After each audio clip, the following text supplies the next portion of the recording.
सुखदेव जी महाराज को जरा सा भी माया ने स्पर्श नहीं किया। बोले बाबा ने अमर कथा सुनाई माता पार्वती को, अमर कथा सुनी तो वो सो गई। सुग्गा ने सुनी, शंकर जी ने देखा कि ये हुंका कौन दे रहा था, ये तो सो रही थी। और कथा में तो इतनी गजब की नींद आती साहब, कहे नहीं क्या। माताओं को जब नींद आती है ना तो घूंघट थोड़ा नीचे कर लेती, और घूंघट नीचा करके ना गजब की झपकी आ जाती।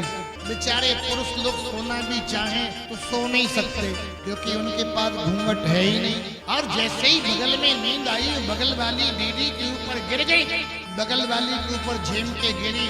कहा भिंड वाली दीदी सो गई क्या, सो गई क्या? तो कहती नहीं नहीं, हम गौर से सुन रहे। माता पार्वती सो गई। सुक्की का अंडा प्रकट होकर के उनका देने लगा। पूरी अमर कथा पान कर ली।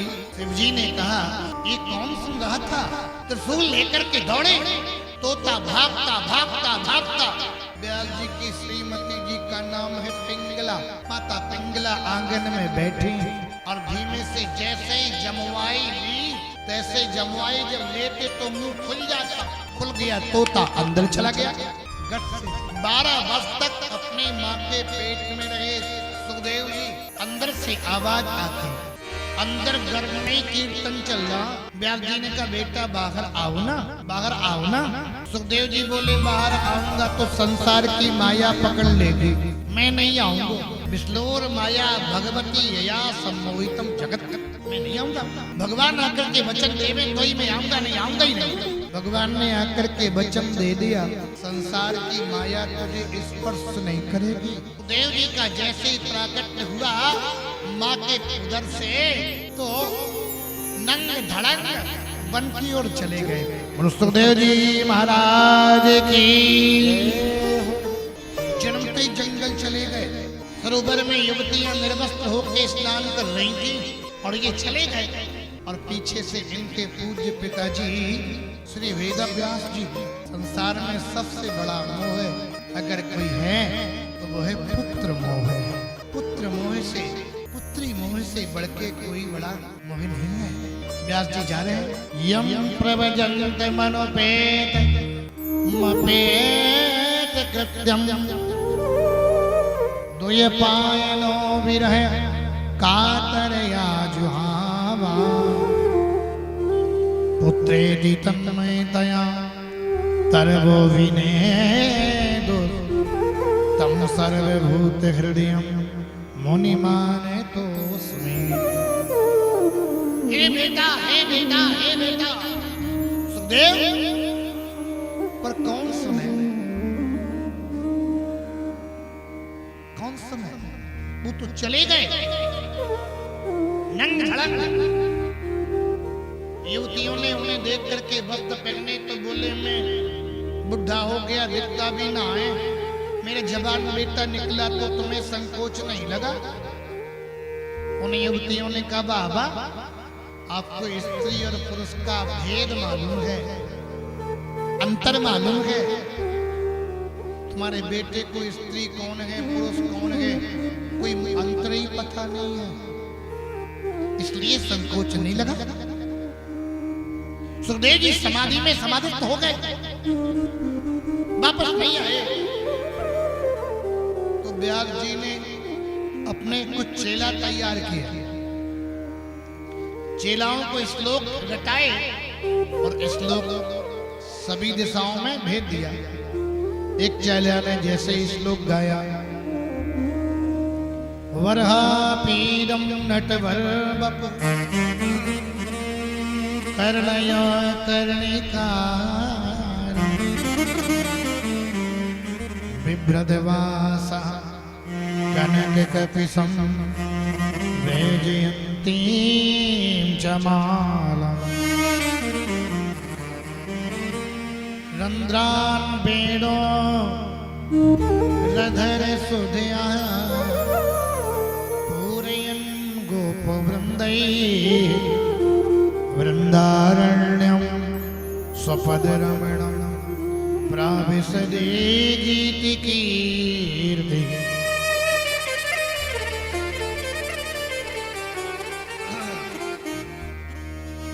भगवान सुंदर पीतांबर पहने, कानों में सुंदर कनेर के पुष्प लगे गए, गले में बैजंती की माला पहने गए, माथे पर सुंदर चंदन लगा गए, चमचम चमचम चमचम, उनका ललाट चमक रहा है, उनकी आभा प्रभा, उनके कपोल चमक रहे हैं, मुट्ठी भर की कमर है, उसमें मुरली बंधी है,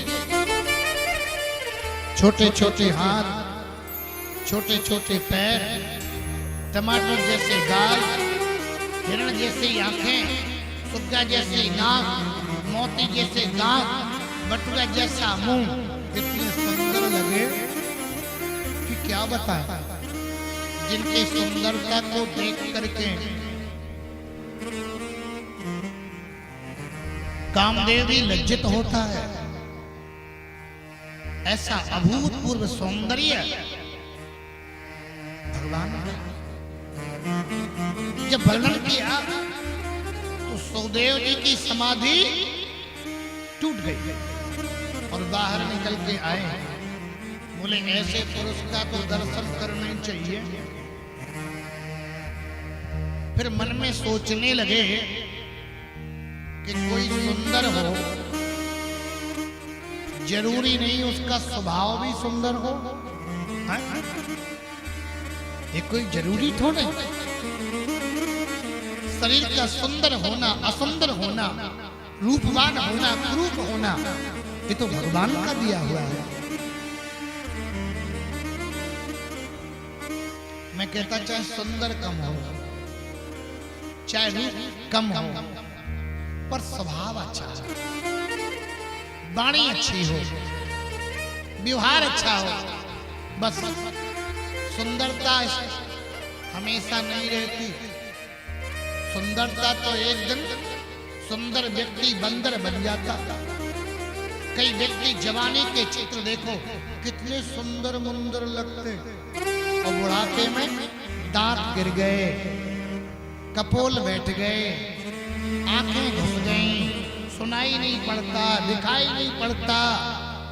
लेकिन स्वभाव अच्छा हो तो उस व्यक्ति की पूजा हमेशा हुआ करती है। इसलिए अपना स्वभाव मधुर बनाओ, मधुर व्यवहार करो, ऐसा होना चाहिए। तब तक दूसरे चेला ने दूसरा श्लोक गाया। क्या? अहो बकीयम स्तन कलकूटम जिघांसया पान यदप्य साध्वी लेभे गतम दातुचिताम ततोन्यम तंबा दयालुम शरणं व्रजे मां। पूतना में एक भी अच्छाई नहीं है, एक भी अच्छाई नहीं है, लेकिन भगवान ने पूतना का उद्धार क्यों किया? कुछ कुल में भी जन्म नहीं मिला, राक्षस कुल में जन्मी, बच्चों छोटे छोटे बालकों का रक्त पान करती, कोई खान पान भी अच्छा नहीं है। लेकिन भगवान ने देखा किसने मुझे स्तन पान कराया,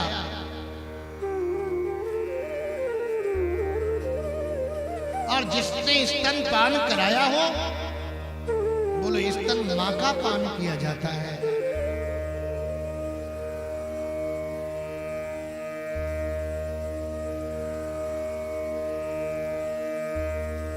भले ही मारने के लिए आई,